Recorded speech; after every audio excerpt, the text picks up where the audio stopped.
Sorry, I felt like I was floating around on my own, so I brought myself back. Oh, yes. So I would love to hear from you, Kirsty, as to what your understanding has been.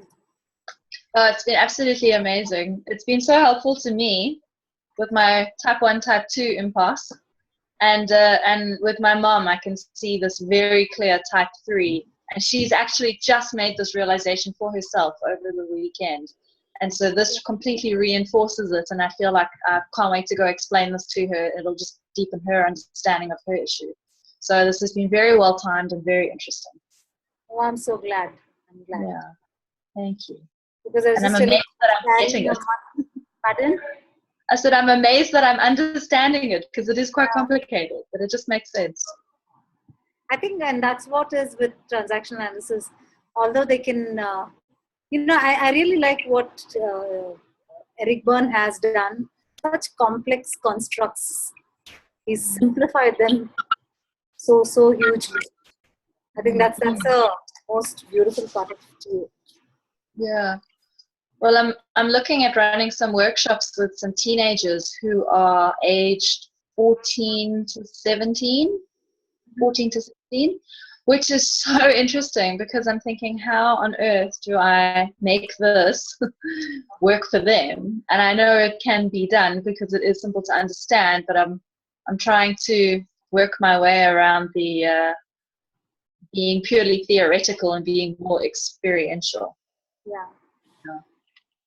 I'm just thinking aloud. Maybe in education settings, as well as especially if you're working with teenagers, I think the type 1 impasse will be beautiful. And this is my own thinking, because when you go into injunctions and somatic and those kind of things, I'm wondering about it. But I think the type 1 is fantastic as a even as a concept for them to start looking at themselves. Yes, definitely. Thank you.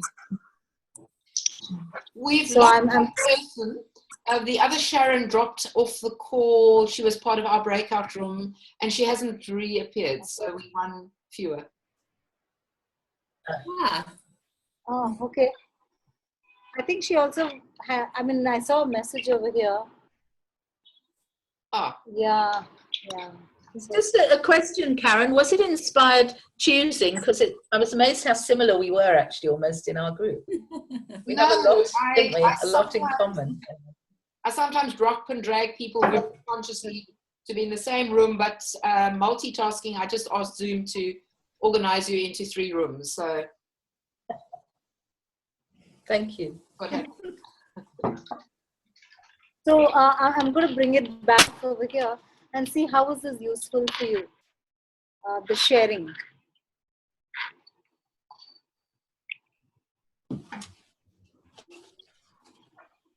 Are you asking, Chitra?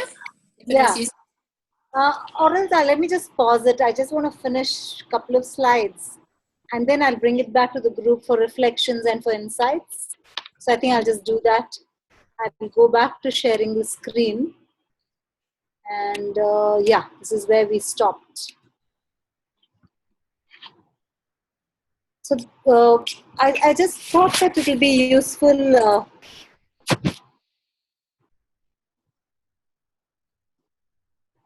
So I've got a case example over here, but I'm not going to go into the whole case. But I just thought I'll wrap it up by just talking about how, this is a typical example of a type 1 impasse. Especially culturally in India, we have had in the past, especially, that men have had, or boys have had a little bit of preference as compared to girls. So you can see over here between P2 and C2, where she also wants the C2, the part of the child ego state really wants, to get an equal share of something. And how in the P2, the messages, no, your dad and brother need it, and you and I don't. So you can see how the verbal messages are reinforced and therefore prevent her from asking for what she wants. Are we okay with this?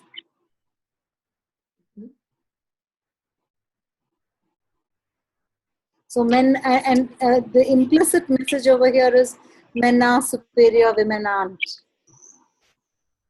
So the stuckness will really be, I really want, for instance, it can even be a larger slice of the cake, for instance. Something as simple as that. But then, some of the women earlier in our culture would take the smaller size or a smaller share and give the larger size to the men in the house. It came very naturally to them, and the stuckness would be about really just taking a bigger share. So we can see how the type 1 impasse plays out. I'm going to the type 2 level as an example, and I already said this, you don't belong with us. Especially this girl who had her brother much, much older, 16 years older, where she really wanted to belong with the parents and the brother in their conversations. But the implicit message kept coming through that you're really not part of our conversation, you're a smallie. So the C1 level I count and I really want to be a part, but at the P1 just didn't feel belonged. And that anxiety of feeling belonged, and that sadness of not feeling belonged as well. And at the type 3 level, we can see over here, this girl, actually, this client was really small and frail and anxious, almost like she would just fly away. And I'm really seeing how at the body level itself, somehow the body became so small and thin and pale. And not surprisingly, at the age of 13, she had anorexia. Anorexia nervosa, which is also an eating disorder where she became so thin that she was hardly even visible. So we can see at the type 3, at the somatic level, how at the very body level, she chose to be, invisible. Whereas a part of her really wanted her parents to see her parents to notice her. And in her case, the way she was noticed was by falling terribly sick. So she had a heart attack at the age of 4.5. She had anorexia at the age of 13, and she was clinically depressed. She had a diagnosis of clinical depression at the age of 18. And the parents noticed her only when she was really, really sick. And you can see how that thing of visibility, I can be visible when I'm really sick, is what got reinforced over here. And so this is one example which I wanted to share with the group. So finally, I thought we'll look at how do we work with impasses before I bring in your own insights and your own questions and reflections. So the Gouldings and Mellors, in their redecision model, they looked at interventions which focused on remembering and recreating those old scenes with the client. So often, the client is really invited to think about times in the past where they encountered a similar level of stuckness. So really this is what we look at as regressive work. Take the client back to an old place and to work at the level of where it got first set up. And then the work is done in that old place. So, sometimes even words used in psychotherapy are, go back to being that little child, see your mother on this chair, or see your father on this chair, and feel what you feel when you look at your father in this chair, and so on and so forth. And resolution is done in the old scene where the client re-experiences that old place. Sometimes, go back to the room where this is done. Sorry, there's a question.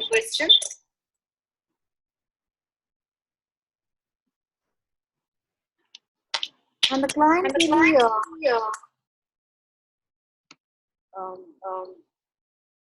experiences. Am I echoing, Karen? No, Chitra, it's all good. So experiences that old the feelings and Sorry, Chitra. I'm echoing quite badly. Yeah, you're echoing quite a lot. Yeah, you had a moment of breaking up now. Okay. What do I do, Karen? I think we just cross our fingers and you say it again, and it usually clears within a few moments. Sure. All right.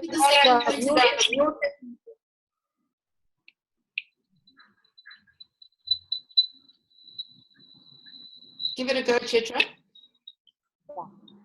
So I think resolution is done when the client re-experiences the old place, the feelings of himself and others.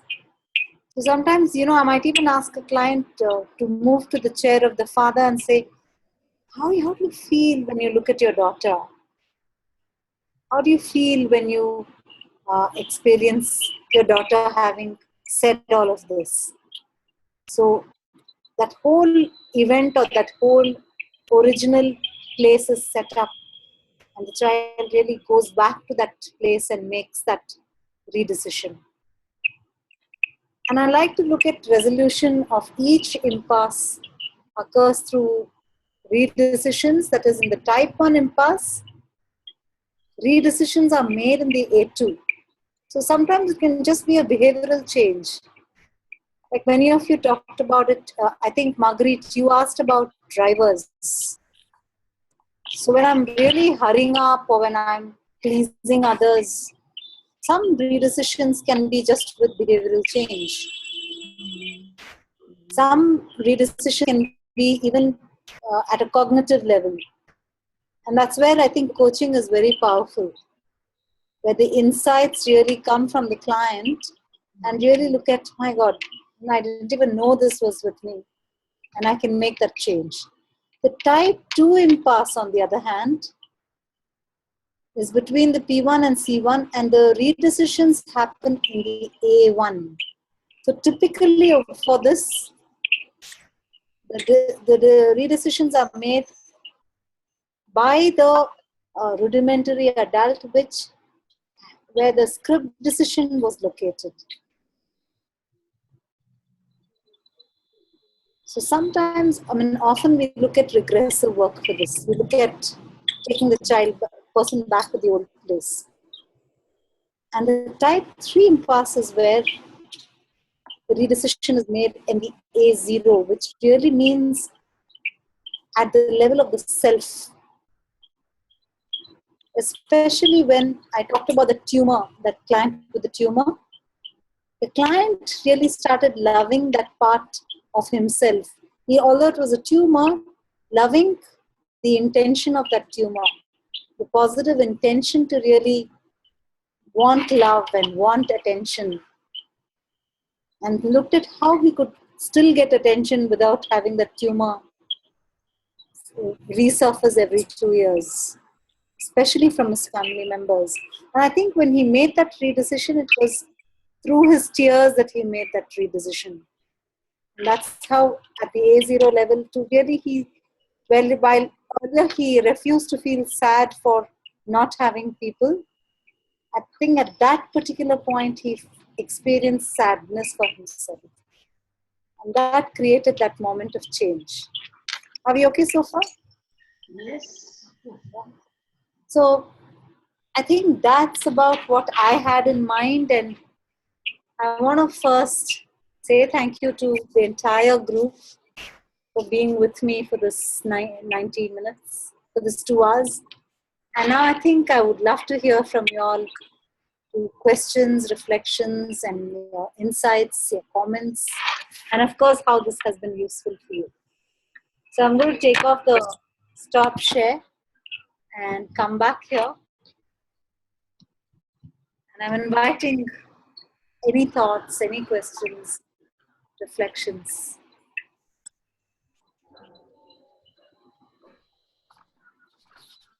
Also want to see how So much. I think that I'm silent because there's just actually so much, and it's quite interesting to take what I thought.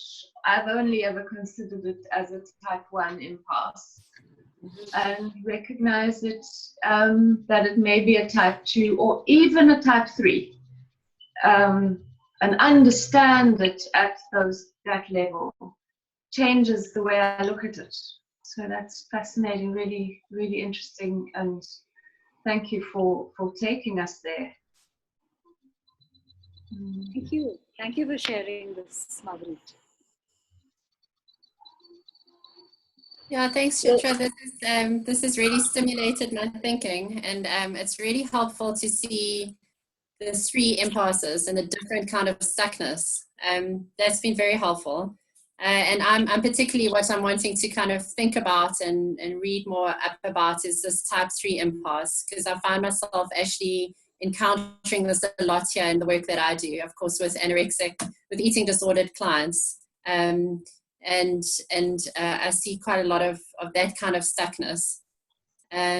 Yeah, so much going on in my head. I don't have something specific to say at this point. I'm sure in an hour's time I'd have a lot, but because something also that stood out to me is your example of the anorexic client. This we see it all the time. This thing of the use of the illness and being seen. You know, I'm finally seen, and the absolute fear that come up in these clients here to become well again. And it's actually, of course, we know it's got nothing to do with food. It's got to do with when I become well, then you're going to stop seeing me. And often I hear from the clients as they have gained some weight and are kind of looking more well, the biggest fear is that now their caretakers, their parents are going to stop noticing that actually I'm not okay inside. And so, yeah, it's just stimulated quite a lot of thought for me to try and apply like a TA understanding to some of that. Really glad. Because I think this is something that can be so used, just the conceptual understanding.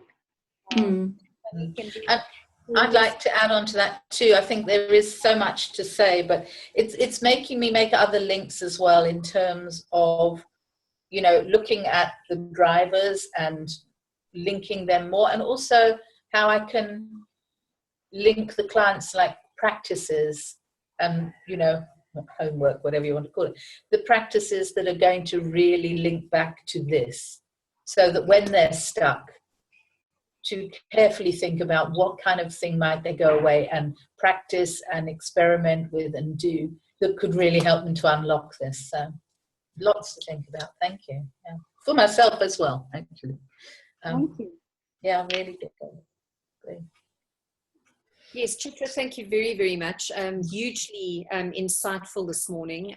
Even the discussion in the breakaway room was hugely, I